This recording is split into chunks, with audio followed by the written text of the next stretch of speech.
Bienvenidos nuevamente al curso de circuitos 1 del semestre enero-junio del 2021. El día de hoy vamos a ver el tema que se denomina transformación de fuentes, que está dentro de la unidad 3 del mencionado circuito que se imparte en el Instituto Tecnológico de Puebla.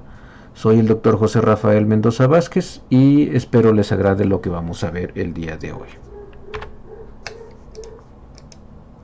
El tema de transformación de fuentes básicamente se refiere a la conversión entre fuentes de voltaje y fuentes de corriente con una resistencia. Esta es otra técnica con la cual se pueden analizar circuitos también. Básicamente, cuando hablamos de que tenemos una fuente de voltaje, la condición es que debe de estar en serie con una resistencia, como se muestra en esta figura. Y en el caso de una fuente de corriente, debe de estar en paralelo con una resistencia para poder hacer la conversión entre estos dos conjuntos de elementos. Si nosotros tenemos una fuente de voltaje en serie con una resistencia, podemos convertirlo en lo que es una fuente de corriente en paralelo con una resistencia y viceversa. Entonces hay una equivalencia entre estos dos conjuntos de elementos en estas dos fuentes. Ahora, ¿cómo podemos hacer esta transformación? Como podemos ver en esta figura, tenemos aquí lo que es una fuente de voltaje con 12 volts con una resistencia de 6 ohms. ¿Qué es lo que tenemos que hacer? Pues básicamente se aplica la ley de Ohm. Entonces aplicamos que intensidad es igual a voltaje sobre resistencia. Como la fuente de voltaje tiene 12 volts y la resistencia es de 6 ohms, vamos a tener que hay una corriente de 2 amperes. Debido a ello, se puede colocar su equivalente, que es una fuente de 2 amperes, y la resistencia que está de 6 ohms simplemente se coloca ahora en paralelo. Este es el procedimiento más simple que se puede hacer para hacer la transformación de fuentes. Ahora, nosotros podemos ahora también transformar una fuente de corriente en paralelo con una resistencia a una fuente de voltaje en serie con una resistencia.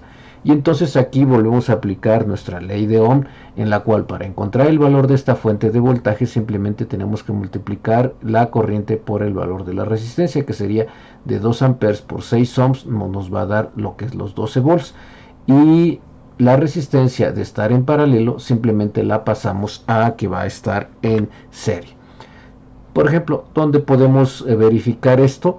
Nosotros aquí mostramos una medición que se hizo en un software para simulación, en la cual tenemos la fuente de voltaje de 12 volts con la resistencia de 2 ohms, y si se dan cuenta, por ejemplo, tenemos que hay 2 amperes de corriente y hay 8 volts en esta resistencia que se pone como elemento de carga. Si ahora nosotros verificamos nuestro equivalente de la fuente de corriente de 6 amperes con la resistencia de 2 ohms, podemos ver que tenemos con la misma resistencia de carga de 4 ohms, 2 amperes con 8 volts. Entonces, como podemos ver, son dos circuitos equivalentes que podemos utilizar según nos convenga para el análisis del circuito. Esta es una técnica importante que podemos utilizar. Esto, por ejemplo, se puede hacer en este caso en Simulink, o se puede hacer en Multisim, o se puede hacer en Proteus o en algún otro software y se puede verificar. También se puede verificar experimentalmente y no representa ningún problema el poder verificar que estos dos son equivalentes. Lo único que necesitamos es tener los valores adecuados o los valores correctos para poder hacer la validación. Ahora, tenemos otro tema que es el teorema de superposición. Este teorema de superposición es interesante porque nos permite hacer el análisis de circuitos cuando tenemos diferentes fuentes presentes. Pueden ser varias fuentes de voltaje, varias fuentes de corriente o una combinación de fuentes de voltaje y fuentes de corriente. Y este principio básicamente nos establece que la tensión a través de un elemento o de un circuito lineal es la suma algebraica de todas las tensiones o corrientes que circulan a través de este elemento. ¿Qué es lo que significa? Que vamos a apagar todas las fuentes que existan excepto una.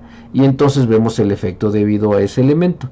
Después volvemos a prender una segunda fuente y apagamos todas las demás. Y así sucesivamente. Y el efecto que se va a dar en ese elemento va a ser la suma de todos los efectos de todas las fuentes que estén presentes.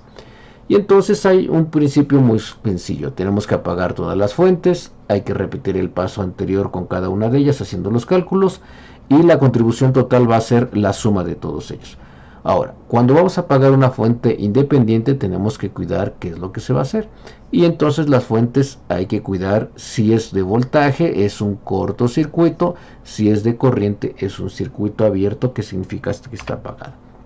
Entonces, por ejemplo, tenemos este elemento en el cual vamos a encontrar su equivalente con todos esos valores y, por ejemplo, ¿qué es lo que se hace? Se apaga una de las fuentes, por ejemplo, aquí en este caso se apaga lo que es la fuente de corriente y nada más que de este circuito. Con este se hace el cálculo del voltaje 1 que está aquí en la resistencia RB.